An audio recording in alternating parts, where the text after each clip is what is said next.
Hey there, future Aussie. Before you hit that play button, let me ask you something that's probably keeping you up at night. Are you worried that you might be too old to chase your Australian dream? Or maybe you're wondering if you should rush your application before your next birthday. Well, you're in exactly the right place because today we are diving deep into one of the most misunderstood aspects of Australian immigration, the age factor. And trust me, what I'm about to share with you could completely change your migration strategy. But before we get into all of that, if you're serious about making Australia your home, do me a favor, smash that subscribe button and hit the bell icon so you never miss an update that could make or break your visa application. And if you find this video helpful, show some love with a like and share it with anyone who's dreaming of that Australian lifestyle. Alright, let's get started. So here's the thing about age and Australian immigration. It's not just a simple yes or no situation. The age limit isn't some arbitrary number that immigration officials pulled out of a hat. It's actually a carefully calculated component of Australia's points-based immigration system, and understanding how it works can be the difference between getting that golden ticket to permanent residency and watching your dreams slip away. Let me break this down for you in the most straightforward way possible.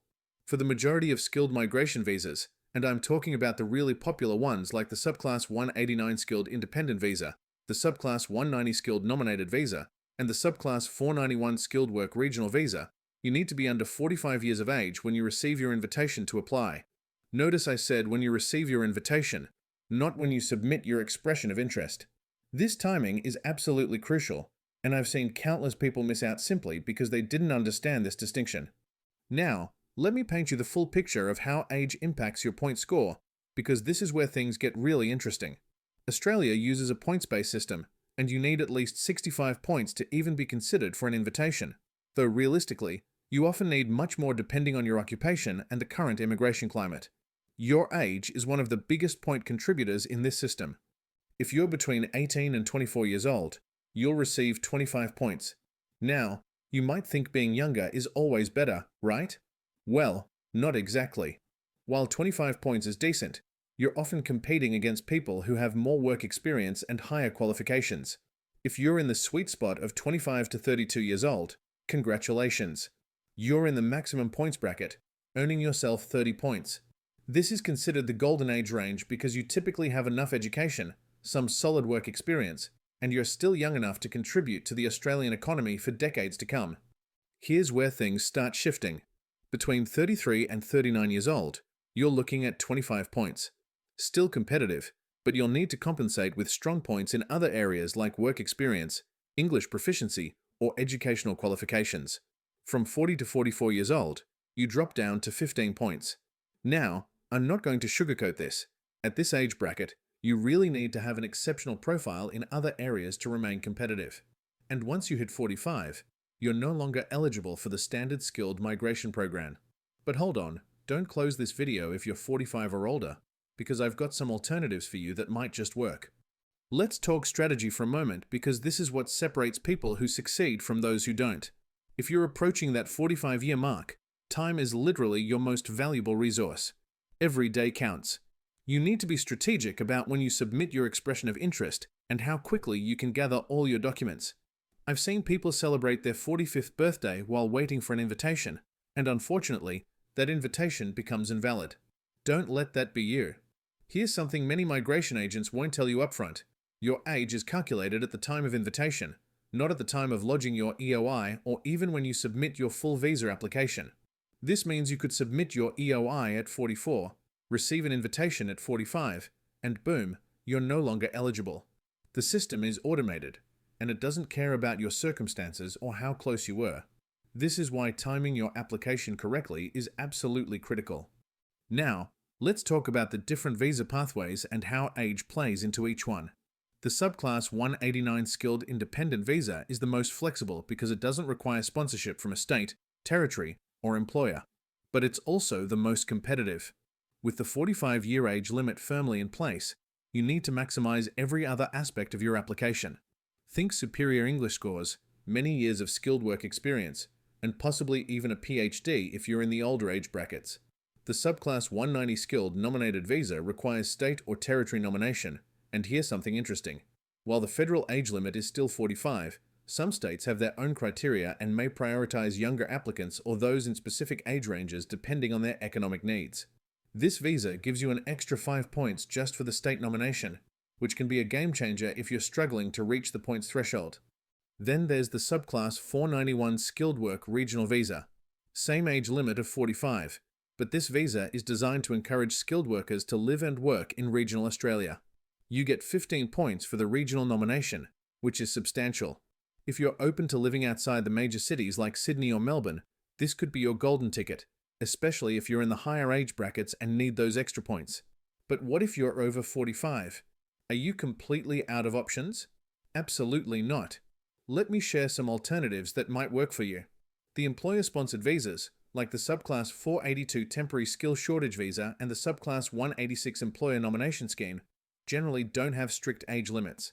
However, and this is important, you may need to meet health requirements and show that you won't be a burden on the Australian healthcare system, which can be more scrutinised as you get older. There's also the Global Talent Visa Program, which targets highly skilled individuals in specific sectors. While there's no upper age limit, younger applicants might be prioritised depending on the sector. And if you're an entrepreneur with a genuinely innovative idea, the Business Innovation and Investment Visa Program might be worth exploring. These visas focus more on your business acumen and financial capacity than your age, though being younger doesn't hurt. Partner visas are another pathway that doesn't have age restrictions. If you have an Australian citizen or permanent resident partner, you can apply for a partner visa regardless of your age. And for those with Australian citizen children, the parent visa options are available, though they come with long processing times and significant financial requirements. Let me share some real talk about maximizing your points if you're racing against the age clock. First, your English language ability can be a massive point booster. A superior English score on tests like IELTS or PTE can give you 20 points instead of the standard 10 for proficient English. That's the equivalent of aging down an entire age bracket. If you're not a native English speaker, or even if you are but haven't taken the test recently, invest time in achieving the highest score possible. Your work experience is another critical factor. Skilled employment in your nominated occupation within the last 10 years can earn you up to 20 points. The longer you've worked in your field, the more points you get. But remember, it needs to be skilled work that's closely related to your nominated occupation, and it needs to be properly documented with employment contracts, payslips, and reference letters. Educational qualifications matter too. A PhD gets you 20 points, a bachelor's degree gets you 15 points, and certain diplomas or trade qualifications can get you 10 points. If you studied in Australia, you can get bonus points for that as well. And here's a pro tip. If you're close to completing a higher qualification, it might be worth finishing it before submitting your EOI, especially if you're in the younger age brackets and have time on your side. Professional year programs in Australia for accounting, engineering, or IT can give you 5 extra points. If you're already in Australia on a temporary visa and your occupation qualifies, this could be the difference maker. Similarly, if you have a partner who also meets certain skill and English requirements, you can claim additional points. Every single point counts when you're competing in this system. Now, let's address something that causes a lot of confusion: the difference between your age at EOI submission versus your age at invitation.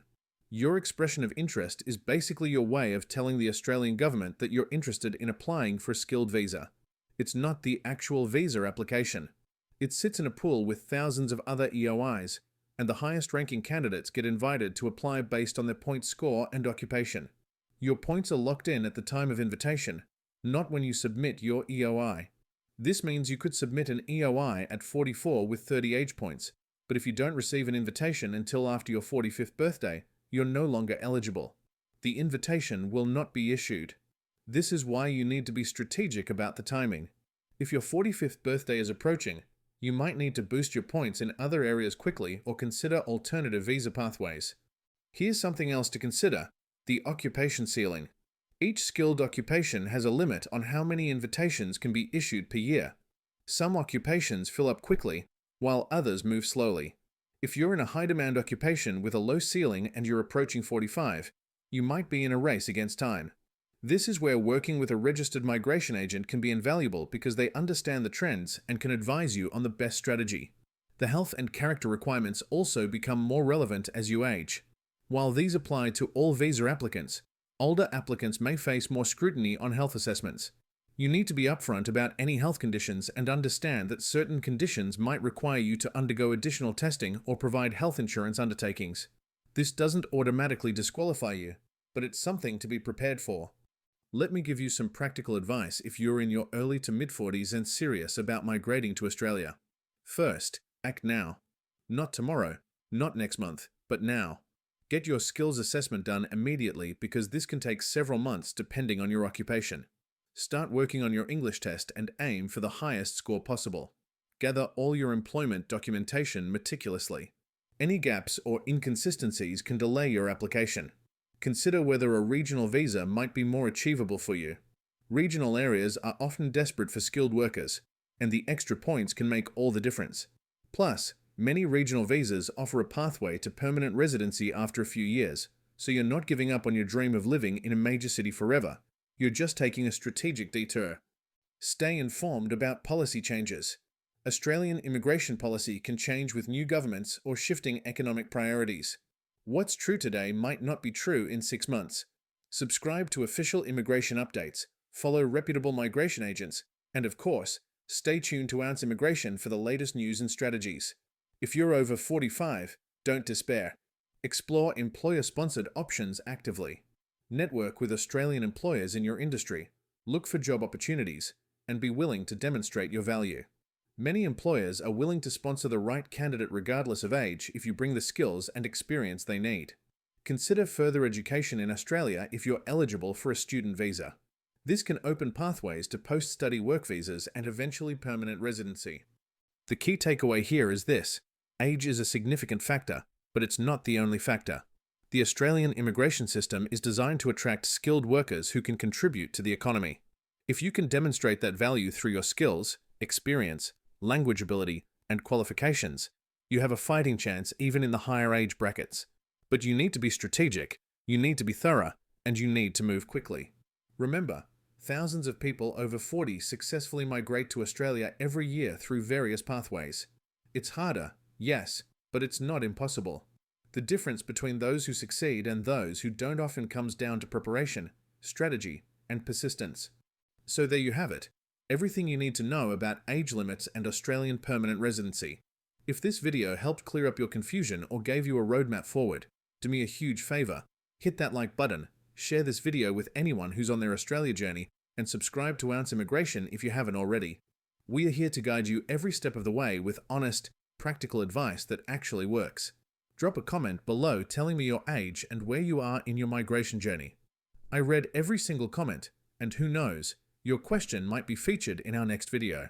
Until next time, keep chasing that Australian dream, and remember, age is just a number, but strategy is everything.